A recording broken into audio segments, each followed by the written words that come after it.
had the pleasure of participating in Success North Dallas a few years ago, and we just recently bought, as you know, the Prestonwood Country Clubs, the two clubs, the Creek and the Hills. So we're very excited to be kind of carrying on the legacy of the Miller family, as of course we're excited to be carrying on the legacy of the Dedman family.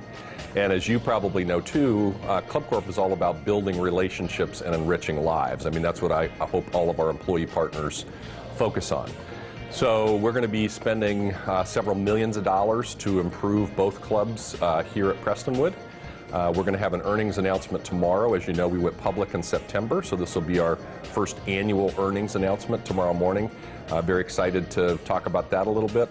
But at the end of the day, our mission hasn't changed being a public company. It's all about helping our members and guests enjoy their club and the clubs in the community. We now have 17 clubs in DFW, which is obviously more than anybody else by far, and 156 clubs around not only the United States, but China and Mexico as well.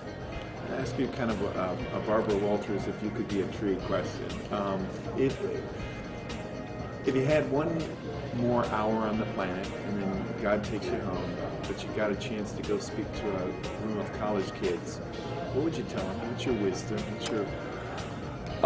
Great question, and I do, it's interesting because I do a lot of speaking to graduate students and college kids. I'm about to go present at both Florida State in the next month and then the Kellogg School at Northwestern, the graduate school, and I've done that at Harvard, at Cornell, at a bunch of places around the country. And I say the same thing, so I'm a broken record. Increase your curiosity level. So think, why do things work that way? How could they work better from a business standpoint? And at the end of the day, remember that so much of life is all about relationship, and it's not necessarily what you know, it's who you know. One of our fellow Texans and Dallas neighbors, and in fact, co-member of yours at Glen Eagles, Bob Bodine's written a great book called The Power of Who. And I just, I hope at the end of the day, long-winded answer, that my kids, when they look back and say, what do you remember most about your dad, was that he taught us to be kind. And kindness is, I don't want to say a vanishing concept in our society, but too many people are in too much of a hurry and they forget to be kind.